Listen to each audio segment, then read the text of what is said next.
Welcome back, everybody. If you're new, welcome to my channel. This is the Lenovo Legion Go mid-December update. This is an exciting update because there are some fixes that have been in the backlog for a very long time. This is version 1.0.2.5. Let's check it out.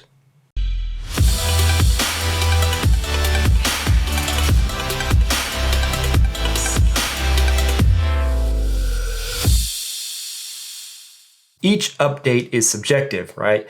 So some people really requested features and have been waiting on Edge for them. Other people don't care so much, they just play and go with it. Both sides are fine. So that being said, I found two awesome updates in this one. I know for sure that one of them is going to significantly help everybody, but for those of you who are less interested, you can still stay tuned and see what's up. It's going to improve the overall quality of life for everybody. Inside settings on Legion Space, you go down to controller. This is mainly where the updates are. You scroll down, you now see adjust Deadzone, and you also see below it adjust sensitivity. Let's just talk about the dead zones. There are some things that are great and there are some things that I hope they implement in the future. I have tested them, they do work. They are very remedial at the moment. It's just a slider to adjust the percentage. I've tried it all the way at 100, I've tried it all the way at 1. To clarify, 1 is going to have the shortest throw range, which you can see by looking at the graphic here on the screen. It decreases and increases based on your percentage. If you go all the way right, you have the most leeway to move around before anything happens. So basically I move the joystick all the way to the edge and then it finally catches. If you're at 1%, you breathe on the joystick and it moves the character on screen or whatever you're playing. I did try the 1% and it does create stick drift on certain games. I think I should mention that every game you play is going to have different settings, and a lot of games have internal dead zone settings, a lot of FPS games and whatnot. What you do here may not override or supersede or even help the situation in some games. What this will do is create a better neutral sort of fundamental layer for the joysticks, and then going into the game, they should be improved. Theoretically, this should improve every game, but I just wanted to mention that in case there are some games that do some weird things. I don't know. I think a good safe spot is 3 to 5%. It comes stock. It comes preset at 5%, and I've left it on there. If you can't tell from me moving this, it is really hard to secure a percentage that you want. It's really hard. Clicking A to select the actual section here and then moving the D-pad left to right, that makes it easier. Do that. But one thing I wanted to mention that maybe a future improvement is hopefully they have a real-time display here, so when you move the joystick, you can see what's actually happening and see when it catches. Maybe they can have color coding so you can see sort of a green when it's working or sensing it, and then it can be red when it's not, so then you can kind of figure out where the dead zone is just by moving it. That would be nice. For most people, I believe they're going to set and forget this. They may not even mess with this because once this is implemented, it should just take over, and it was set at 5%. It should just work. Maybe the most exciting part of this update is the switch button layout. This is also in the controller section in the tabs. I didn't even know this was coming. It was recently added in the notes, I think yesterday or the day before. I could be wrong, but it is here. It's awesome. This is a start and select position for a lot of people. So the Legion keys left and right are usually select and start.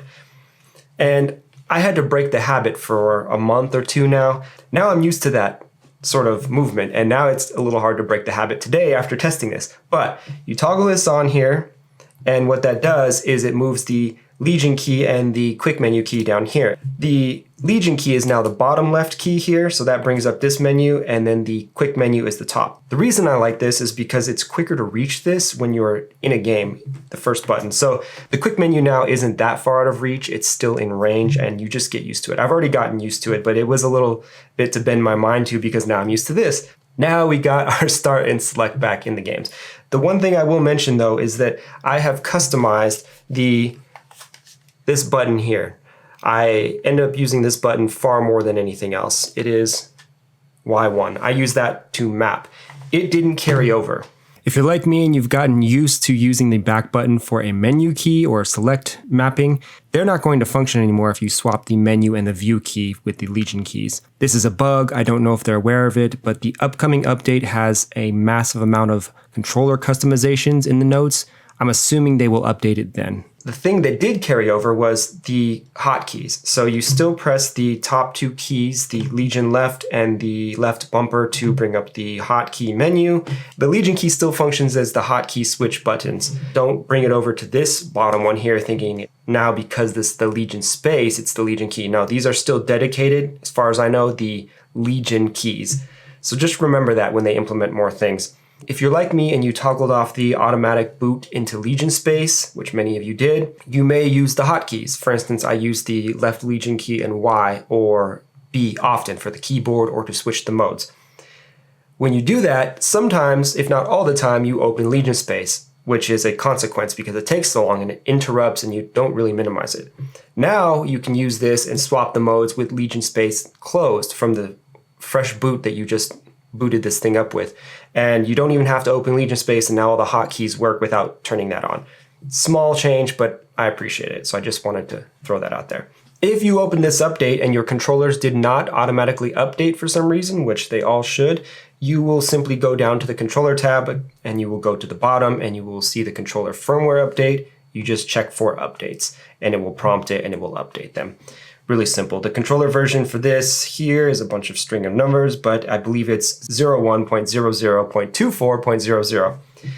It's almost like it was supposed to be 1.0.2.4. If you look under general, you will verify that it is 1025, the version. There it is. One other thing I'll say is that I had no idea this switch button layout was coming. I know people mentioned it. I haven't read a lot of complaints about it, but I believe there are a significant amount. I just feel that the team is working very hard, and now I have this trust that I've built with trusting the fact that they're going to implement things and do it correctly. I don't know them, I don't have any affiliation with Lenovo, but I now am more on board with my support for Lenovo versus Asus, which I had in my initial full review. So it is looking good, and these updates, they're coming so rapidly that I'm just very appreciative of what's happening. So if you're on edge and you're questioning the software and you haven't picked one up yet, just know that it has dramatically improved since a month ago, and they are on the ball. So from my perspective, I think they're doing a great job, and I think this thing is solid. I think it's going to be great for the long run. The adjust joystick sensitivity section, if you click here right below the Deadzone section, you'll see these graphs. If you don't know what you're doing and you haven't experienced this before, then I wouldn't mess with it. This is for people who want to adjust the acceleration curve and sort of change the speed settings, but their game doesn't do it. I don't have a lot of experience in games and setting things like this, but I do understand the curves. I don't think I'll use it often, but this could be good for specific software outside of gaming if you need specific functions. And if you do have an FPS game that doesn't have internal Deadzone settings and joystick sensitivity settings, maybe you can play with this. I'm going to do a separate video, a short one, but a separate video on the curves and understanding them. But there are only 2 points to start with, and I will say that the X and Y axis is 60 and 60, and then also 90 and 90. Because once you mess with this, there's no reset to default button. Before I talk about this, just for the future, I hope they implement a couple of things. I hope they implement a values tab so you can actually type in the values you're looking for.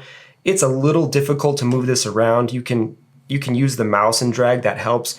One other thing they could have done is have this box that displays the coordinates pop up the entire time above your finger, because people naturally have their finger below, so you can see where you're moving. I have to hold it and then release and sort of assume where the line is. It's not great. There are only 2 points at this moment in time. Another thing they could add in the adjust joystick sensitivity section is simple XY coordinates. It's 0 to 5, it's 0 to 100 with what appears to be 5 unit increments. What I'll use for reference here is an FPS game. This is a linear curve at the moment, or a linear graph, and basically what's happening is that the more you move the stick, the physical travel here, the more the character will move on screen. But because it's a complete linear straight line, it's basically a 1-to-1 ratio. So if I move this Let's just break this into sections. Let's just say I move it 1 unit of whatever unit is to the left. That will move the character 1 unit up in the screen. If I move it 2 units to the left, it will move the character 2 units on the screen. So that's how this curve works. If you want something faster, you could do this S-curve. This reversed S-curve typically has a faster short end response. In the middle, it sort of balances out. In the high end, it's kind of, it whips with acceleration. The other popular one is an exponential type curve where it just goes straight up. Basically, the subtle amounts you move the joystick won't move the character on screen as much. And then when you get closer to the center, the character will start moving a little bit faster. Then when you get pinned all the way to the left here or side, then the acceleration curve really picks up until there's some sort of cap and speed happens. That's the curve that is on a lot of Call of Duty games, as far as I know. They adjust it, but it is sort of an exponential curve, if anyone's wondering. For most games, especially on this small screen, you're not really heavily playing FPS games and you're not really getting your full reflexes in. I would leave this at a linear curve. Also, this may or may not override game settings internally. I would say that it would stack. I would say that it would stack if I had to guess. I should test this, but I will put this in another video. And I'll do a more in-depth sort of testing with different games and different curves. With the Deadzone settings, I tested Hogwarts Legacy, which was a great game to test this because it had very little or no internal Deadzone settings that I could see were working. It may have settings I haven't even checked, but if it does, they're off. On the initial review, I was showing gameplay from Hogwarts Legacy and I was showing the joystick movement. I also posted a shorter video a couple of days ago. When I put this at 1%, I had stick drift. My character was walking all around and I wasn't touching the joysticks. 2%, it did it hit or miss. Too sensitive, basically. 3 to 5 is good. I left it at 5. I think that's a good mix. Carry that over, I tried Call of Duty and I was using the stock Deadzone settings and curves of Call of Duty. I left this at 5%, which was, it was working so well. It was barely touching. It was sensing it and moving the character. Well, in Call of Duty, it was different. So they clearly have something overriding this a little bit, or it's not stacking well or whatnot. So I tried this at 1%, and at 1%, it still wasn't perfect. It was dramatically better. It was at 1% on Call of Duty, it was like the Steam overlay, the input I was using, it was similar to that. So it wasn't perfect, but it was better. I will say that this setting here seemed to coincide better with my overall function and my reflexes with rifles, for example, or downrange sniper sort of things where you require really sensitive movements. It wasn't perfect yet. And that may have to do with the acceleration curves, which it was on standard for Call of Duty. But I'll have to play with that and I'll put that in another video if I update as well. Just wanted to mention that 5% may not work for everything. Some games may override it. And other than that, 5% seems to work for everything else I tried and was great. It did have a huge improvement on Call of Duty, so don't think it did nothing. It is far improved, and for the most part, this problem is fixed. There is no more huge gap between this and 50% before it catches and the character moves, so it is better. Also inside this menu here, you will notice that the touchpad vibration toggle is added, so you can turn off the touchpad vibration. I can barely sense it. I can hear it more than sense it, but if you don't like it, you can turn it off there. New quick menu shortcut, and here, where is it? Now it's also in the quick menu. That's quicker. Touchpad vibration right below enable touchpad. The other thing I mentioned coming in the future is that the Legion key, again, this is not remapped to the Legion space. It is still the Legion left key as a hardware button, plus the right stick now opens the Xbox menu, the short menu. It doesn't open the entire thing, but if you click home, it will open the entire thing. Those of you who use the Xbox platform on here, which is actually pretty good, then this shortcut should be welcomed. It's nearly the same thing as pressing Windows G.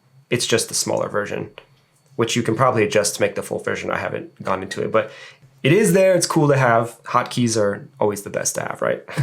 You can't function without hotkeys in other software. One other thing I noticed that I don't see in the changelog, and I could be crazy, I will double check a screenshot again in a second, but I believe they added numbers here in the quick menu. So last week when they added the controllers to every tab, and it's now in every tab, now they added numbers, which is even better because the charge, oftentimes it looks like it'll be 80% and sometimes it's 50, sometimes 50% on here looks like it's 20. So having the number is awesome. Here in the Tools shortcut menu, they added one more function, and that is Alt F4. That's also a great function because that closes the window you're on. I use that to close games that you typically have to swipe up and find, and then you can long press it to right click and say close game if you're having issues, or if you don't feel like going back to Steam and pressing close, etc., whatever platform you're on. So Alt F4 will close the game. Boom, done. That is great. Windows D, the difference between that is that just minimizes it and maximizes it, but Alt 4 will close the program. One bug I noticed in the early December update was, and I haven't noticed if it's back, let me go to performance section here. So right now I'm on custom. I'll use the hotkey to change to quiet. Balanced performance, it looks like they fixed it. But in the menu last week, it wasn't changing the thermal mode here, the highlighted part. If I toggled with the hotkey to quiet mode, per se, it would still show performance or custom. And that was bothering me because I wasn't 100% sure I was in the right mode, but it was in the right mode, I learned, and it was just this being delayed up here. So if you're still in the old version and you see that, then you know that it looks like it's fixed on this one. A couple more things to go over on the future updates again, which seem to be a little different than the ones I mentioned prior to this in the last video. And I'm still a little confused what version I'm on or what they're going to have next, but I'm sure that will be updated in the near future, probably the next 24 hours. So the next video, I will clarify and clear things up. But for now, everything is on the 2.4 version that is labeled 2.5. So either way, it works. Who cares the number? So in the next update, they're working on using the left and right triggers as left and right mouse clicks. This is huge because you have to long press the key here to select things and technically emulate the right click, which doesn't often work on certain programs. So left and right trigger for mouse click is awesome. That will save you taking off this for FPS mode or even using a mouse. I find myself using a mouse because that annoys me. So I'm excited for that one. They clarified in the notes here that they're going to bring driver, BIOS, and firmware updates in Legion Space. I wasn't sure on that when I mentioned it last week as far as future updates. That's great. So it looks like Legion Space is going to be the go-to all-in-one. We don't have to go to Lenovo's website and look up the Go anymore, and it will all be here and hopefully automatically update.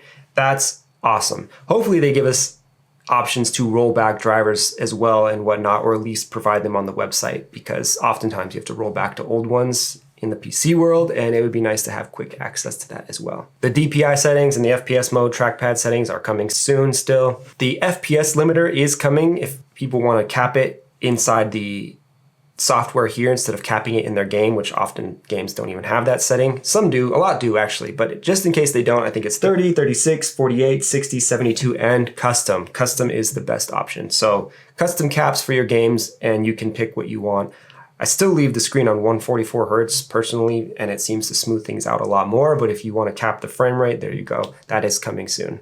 The V28 BIOS early December that was implemented had traces of the fan curves in there and the functions to adjust those, but they are not ready yet or pushed out yet. So those are coming soon too for fan curves. Hang tight, people with the high-pitched noise issue with the fans. It should be coming soon to adjust that and sort of fix your, your scenario. If you play this in the dark and the screen is all the way down and the rings are off, but the power button light still annoys you, that is coming soon to toggle that off. That's cool. I get it. In the dark, you want the lowest light sometimes, and that can be pretty bright in the pitch black. So that is coming. I like the light and the sort of notifications with it, but either way, it's good to have options. In my initial full review, I did mention that I thought it was an issue where you had to long press the Legion buttons left and right to turn on the controllers. They oftentimes go to sleep. And I mentioned that, I think they do have a setting. I didn't look around hard enough. They did not. So that setting is coming soon. I don't know what the timeout is. I would assume a couple of minutes, maybe 2, wild guess, but they did turn off often when they were disconnected. I found that kind of annoying, and at least I found that you could turn them back on with the Legion keys. Now you're going to have settings to adjust the timeout, which is great. So if you have them disconnected, you put it down for 10 minutes or something, it doesn't shut off instantly if you don't want them to. And the left and right trigger dead zones are not here yet, but they are coming in the next update, supposedly. For the AMD drivers, I am personally on the November version. They are still working on the December version. they have found a bug and they're working through it. They've extended that out and they've told people we're still trying to figure this out. If they keep going and still can't sort that out, they may release a beta version, a second one, for testers and people who want to see if they can work with that, if they want a full release with that bug. I don't know what it is. They haven't listed it, but they are working on it. They are coming. For now, the November drivers are working fine for me. I would assume that's going to affect people playing the brand new AAA games who require the most up-to-date drivers. If you're in the boat where you have a problem, you're still waiting for the December ones, you can always sideload AMD's drivers from their website if you had to. But that is coming, so just hang tight. One last thing I will mention that I saw in the notes at the very bottom, which I have not seen before, is they are working on a conservation mode. This is awesome. I use conservation modes on every device I have. It usually saves the battery. If you're like me and you're going to try to use this thing in different locations as a workstation, you definitely want conservation mode to preserve this battery. Especially with the charging implemented in the last update where you can have slow, medium, high. If you put that on high, it's already going to possibly degrade the battery over time. The conservation mode will allow you to extend this out even further. It looks like they're going to give us custom options, but typically it's 60 and 80% that they kind of curve it at. It'd be really nice if they had a shortcut to put the slow, medium, high charging inside of the Windows OS instead of the BIOS, but who knows, that may come in the future. By the way, on the last update, I did try the 6 gigabytes of VRAM. I didn't notice a huge difference, but I tried a few games. That's going to vary widely by the game you're playing as well, so it may be awesome for some games and it may be useless for others. I found that I keep trying Hogwarts Legacy because it's a tough game on the system and it has a lot of neutral settings and it's got a lot of settings in there that I can play with, unlike other games. It worked well. I could definitely see that the RAM was lowered and the VRAM, it doesn't give you the amount used, it gives you a percentage, but it looked like it swapped basically. Maybe it just split it at a different ratio. I tried an emulator, which I was using really demanding settings. I think that the 6 gigabytes really helped in that one. So again, trial and error, you'll have to test it on your own and see what happens, but it's awesome that we have it. The slow, medium, high, I did select the medium settings on the charging. I didn't notice a huge difference. I haven't tested it yet with a meter. It seems to charge slightly faster when you're playing an intensive game than maybe slow, but I have not tried high and I'm not going to. It's not that serious for me. If you constantly go and you're on the go and you charge this thing really quick and then you leave and you play it and you come back and charge it, then you could probably set this as high. For everybody else who casually uses this, I would personally not go above medium. Even slow is fine. The long-term use, this will hold the battery's integrity longer. That is a wrap on the mid-December update. Really great joystick fix, awesome hardware key swaps, other useful features they've brought in and fixes. I plan on going a little more in depth on the sensitivity curves and seeing if they're useful or not and sort of giving an explanatory overview of them. I will also keep up to date with new functions coming. I don't know if it'll be late December or next January, so stay tuned. Subscribe for more. I will see you on the next video. Have an awesome holiday season, by the way, and a great week. Take care.